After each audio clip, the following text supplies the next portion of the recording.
এগুলো করছে তারাই আজকে ফতোয়া দিচ্ছে কিয়ামতের আগে নাকি জামাতে ইসলাম ক্ষমতায় আসতে পারবে না। আসলে তারা এই কথা বলে জামাতে ইসলামকে বুঝাচ্ছে না, তারা বুঝাচ্ছেন বাংলাদেশে কিয়ামতের আগে নাকি ইসলাম ক্ষমতায় আসতে পারবে না। সুতরাং আজকের মঞ্চ থেকে স্বাধীনতার যুদ্ধে আলেমদের ভূমিকা ছিল, এই ব্যাপারে একটা বই আছে, আপনারা জানেন, পড়বেন, ইন্টারনেটে সার্চ দিলে আসবে। কিন্তু ৭১-এর মুক্তিযুদ্ধকে কৌশলে রামেরা বামেরা ইসলামকে দমায় রাখার জন্য আমাদেরকে পাকিস্তানের দালাল বলে বলে মূলত ইসলামকে সেখানে থামিয়ে দেওয়ার জন্য তারা অপচেষ্টা করেছেন। যেটা ২৪-এর আন্দোলনকে তারা যেভাবে ছিনতাই করেছে, ৭১-কেও তারা সেভাবে ছিনতাই করেছিল।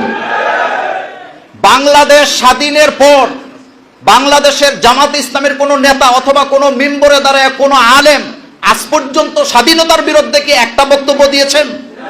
বাংলাদেশের ক্ষতি হোক, এই বাংলাদেশের মানচিত্রের ক্ষতি হোক, এই রকমের কোনো কর্মকাণ্ড কি বাংলাদেশের আলেম ওলামারা কখনো করেছেন? তারা কি গাছ চুরি করেছেন, মাঠ চুরি করেছেন, রাস্তা চুরি করেছেন, পাথর চুরি করেছেন? কিন্তু যারা এগুলো করছে তারাই আজকে ফতোয়া দিচ্ছে কিয়ামতের আগে নাকি জামাতে ইসলাম ক্ষমতায় আসতে পারবে না।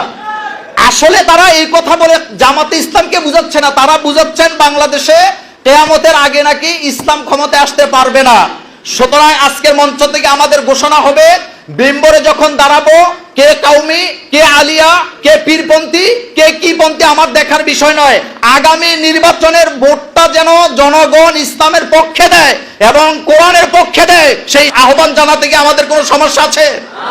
আপনি মিম্বরে দাঁড়িয়ে আপনি শুধু এটাই বলবেন যে আল্লাহ সুযোগ দিয়েছেন, এইবার আমরা যদি সকলে ভোট কেন্দ্রে গিয়ে ইসলামপন্থীদের পক্ষে একটা করে ভোট দিতে পারি, আগামী সংসদ হবে কোরআনের সংসদ। তাইলে আমরা মতিউর রহমান নিজামী শহীদ সহ যারা শহীদ হয়েছেন তাদের রক্তের বিনিময়ে বাংলাদেশে কোরআনের রাজ কায়েম করতে পারবো ইনশাআল্লাহ। আমরা কি রাজি আছি? আল্লাহ আমাদের সকলকে কবুল করুক। আসসালামু আলাইকুম ওয়া রাহমাতুল্লাহি ওয়া বারাকাতুহু। এই দেশে আলেমদের সাথে বেয়াদবি করার কারণে এক গোষ্ঠী আল্লাহর গজবে পড়ে দেশ থেকে বিতাড়িত হয়েছে। পুনরায় যদি কেউ এই ভুল করে, আগের তারা তো হেলিকপ্টারে উঠার সুযোগ পেয়েছে, ভবিষ্যতের বাংলাদেশে আলেমদের সাথে বেয়াদবি করলে এই দেশের মানুষ কাউকে হেলিকপ্টারে উঠার সুযোগও দিবে না। মুখের মাঝে আল্লাহ তাআলা এমন একটি জয় জয়কার অবস্থা তৈরি করেছেন, ইনশাআল্লাহ আমি স্বপ্ন দেখছি আগামী বাংলাদেশ ইসলামের বাংলাদেশ হবে।